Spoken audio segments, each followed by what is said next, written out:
I'm sure some people have heard the argument that we are living in a simulation. If you haven't heard of this up until now, I'll briefly cover the basics. Basically, according to Nick Bostrom, a Swedish philosopher, there's 3 scenarios and at least one of them is likely to be true. The first one is that the chances of any beings reaching a super advanced civilization is basically 0.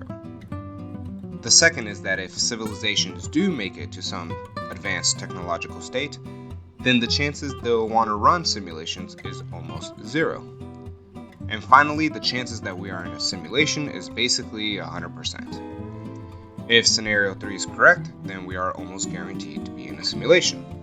In other words, if civilizations don't always destroy themselves and if advanced civilizations want to run simulations, then we are in a simulation. Probably. If only one simulation will run, that would mean that we would have a 50-50 chance of being real and not in a simulation. However, if 1 million simulations will run, then we would have a 1 in a million and 1 chance of being real and not a simulation.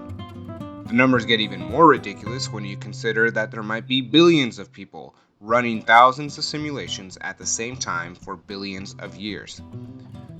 So chances are high we are in a simulation. In fact, if we go by chance alone, we can basically confirm that we are in a simulation. Hooray! Now, despite the overwhelming odds, this is still running under some assumptions, and if those assumptions are not met, which we don't know if they are or not, then we might not be in a simulation after all. It's fun to think about what we simulated folk would do if we found out we were in a simulation, but another question could be, what would the people or beings who were simulating us do if they found out we had irrefutable evidence that we were simulated? For this case, we're making the assumption that the simulation would not be of their own history, unless the simulators are simulated too and they want to find out how they, or a similar race, initially reacted when they found out they were simulated, which means they probably would continue to run the simulation until it ends. But we won't focus on that possibility for now. In the case that we found out we were in a simulation, I imagine 2 scenarios could be true. First scenario is that perhaps the simulators had us find out on purpose. Perhaps their intention was to let us know that we are in a simulation after we had accumulated thousands of years of experience and knowledge of ourselves and the universe, just to see how we would react.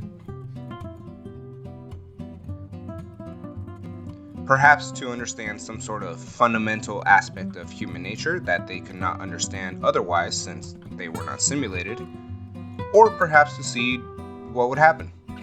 A crude experiment, if you will.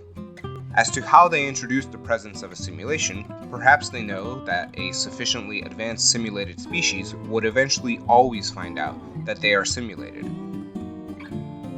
Or perhaps they have some sort of timer that rings when a civilization reaches some technological point, and the simulation is then revealed. This might be necessary since they probably want to pick the right time where realizing you're in a simulation means everything it could mean. For instance, an ancient civilization with no technology might not fully grasp the repercussions of being in a simulation.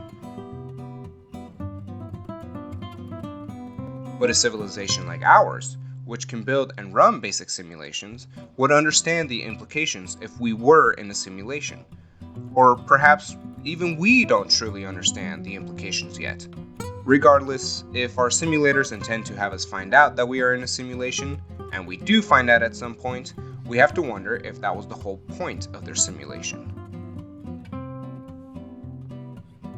If so, then our simulation might not last much longer from that point on. They gather the information they need, and running simulations might or might not absorb a ridiculous amount of energy, so turning it off might be the best option for them. Given that deliberately having sentient beings find out that they are in a simulation is arguably not the most moral thing, we can't assume that their morals will prevent them from shutting down the simulation, especially if they've already run millions of other simulations. We might just be another test. Now for the second and even more frightening scenario. The simulators did not intend to have the simulated find out they are in a simulation. If the simulation is created to observe some behavior, then having the simulated behave in ways that simulated people might react if they found out they were simulated might tamper with the results they were looking for.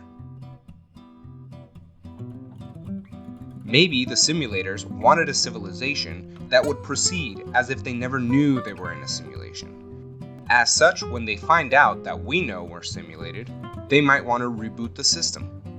Or, if every simulation they created eventually found out that they were in a simulation, then their experiment never works and they might stop running simulations altogether. Hence, I believe some people will argue that if we did find out we were in a simulation, we should try to live life as regularly as possible. We shouldn't try to make it deliberately clear to our simulators that we know that we are simulated, and we especially shouldn't try to contact the simulators.